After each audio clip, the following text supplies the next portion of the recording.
Hey there friends, my name is Jim and today I'd like to talk to you about unintended consequences. So as I'm sure you know, the United States has involved itself in what is essentially a territorial conflict in the Baltics that we could snowball into World War III. Take a look at this. Does this look like the faces of the individuals that you would want leading us through what could become a global thermonuclear war? Well, unfortunately, that's what we got. And this time Putin's decided to pull from his bag of tricks a classic: proxy war. A proxy war is when a larger nation uses a smaller nation to push a conflict that'll benefit them, and that way they don't get blamed for whatever the smaller nation does, but it still pushes their geopolitical goals. Naturally, in these types of situations, there's much more likely for a more war crimey kind of action to take place because the groups that do it aren't bound by the normal rules of warfare. Generally, they'd be like mercenary groups or terrorist groups. And for the last couple of decades, the US has been financing proxy wars with these groups all over the world, while places like Russia, China, and Iran do the same thing from the other side. Whether it was us sending weapons to be used by Saudi Arabia in Yemen, or destroying Iraq for the benefit of Israel, or China using North Korea to bargain with South Korea and us, this has happened throughout history, and it looks like Russia's decided to use this tactic now because, really, what choice do they have? If there are groups in the region, small, like extremist terrorist groups in the region of Eastern Europe that have been wanting to do some damage for a while that Russia's been holding back for the sake of global unity, now is the time to let them off their leash. And we're beginning to see what I believe are the first strikes in what could become something that nobody could be in control of, not even the people that call themselves our leaders.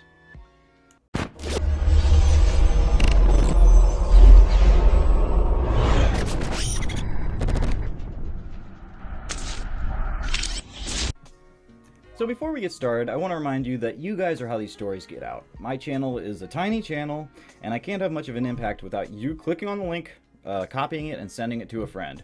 So please, if you like what I do, feel free to like, share, subscribe, comment, let me know what I'm saying wrong. And if you think what I do is actually valuable, feel free to check me out on Locals, Patreon, or jimmyjams.xyz, link to the description below, and let's get into it.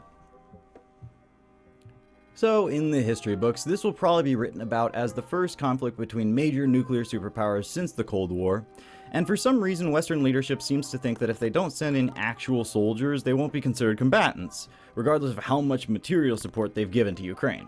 Well, I hate to be the one to point it out, but all these theoretical rules that guide how nations are supposed to conduct themselves during conflict go right the fuck out of the window when war actually begins. Russia does not care if there's some Geneva law or a modern convention that says that nations aren't officially involved until they start shooting at you. He sees all of the Western world not only massively increasing their sanctions programs and destroying his economy, but actually doing things like sending in aircraft and offensive weapons against them.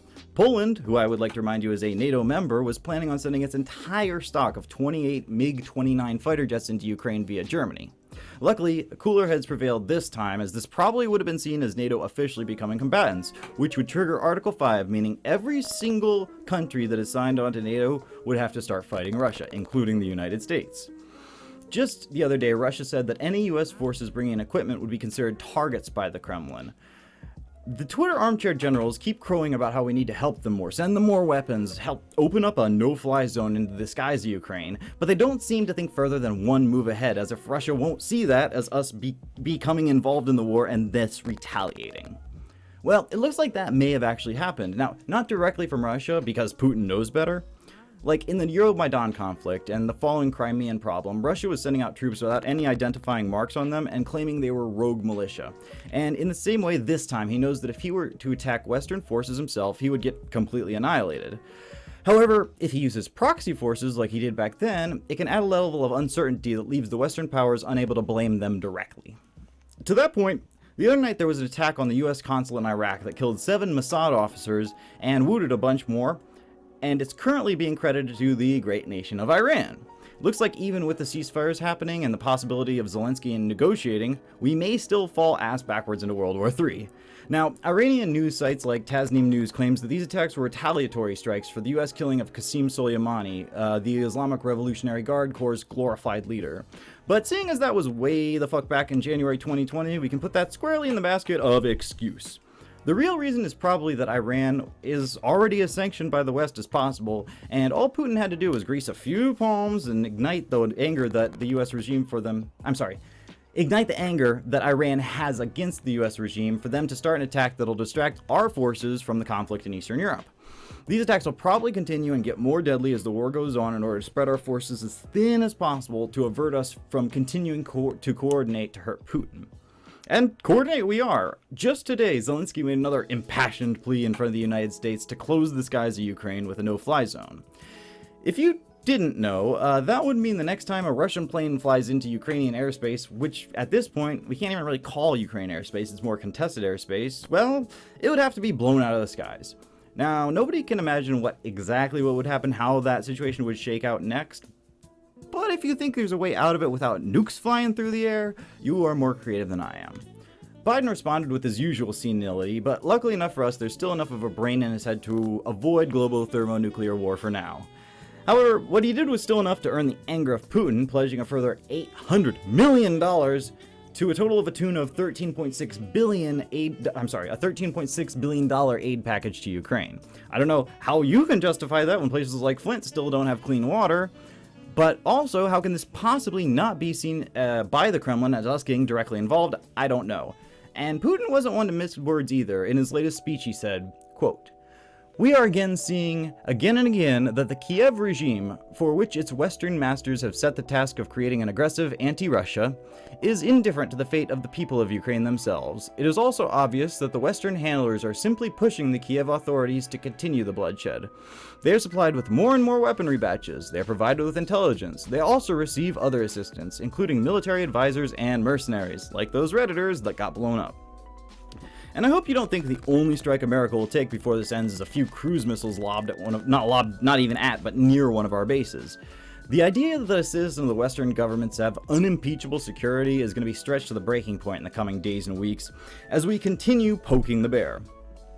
I have a message to give anyone watching and supporting the Western reaction to this territorial conflict. You don't know what kind of game you're playing. Every time you see one of our politicians saying or doing something to support Ukraine, I want you to do a little thought exercise. Let's practice it right now. So we'll take a look at one of the more recent escalations by our own government as Lindsey Graham for the second time calls for Putin to be assassinated. Do you still stand by your call to have Putin be assassinated? Do you still stand by your call? Yeah, I hope he'll be taken out. One way or the other. I don't care how they take him out. I don't care if we send him to The Hague and try him. I just want him to go. Yes, I'm on record. Please understand, Senator Lindsey Graham, if John McCain were here, he'd be saying the same thing, I think. It's time for him to go. He's a war criminal.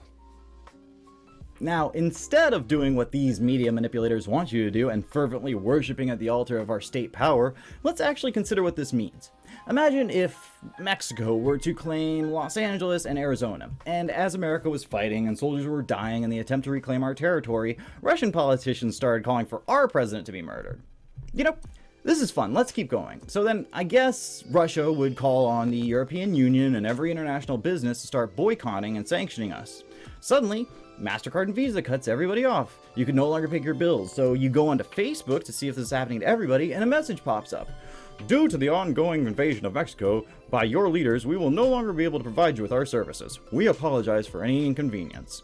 Well, that sucks, you think, as you get into your car to drive to the grocery store, because at this point you start to wonder that you should probably have some extra supplies. You don't like the president, and you don't live near Mexico anyway, so why is everybody targeting you? So you get to the store, and when you step past the threshold, you see these kind of prices. Everything's going crazy, and you don't know what to do, and everybody on the internet is calling you evil. You get home hours later after waiting in line at the gas station, spending half your life savings on a tank of gas, and now you need to remember that these people believe that Ukraine has been discriminating against and targeting for execution of ethnic Russians in Donbas for the last decade. They think that Putin is doing a legitimate special military operation in order to help their brothers and sisters in a land that is historically theirs. With all of that in mind, do you think that they will suddenly rise up against Putin, or will they feel pissed and emboldened and really ready to fight somebody?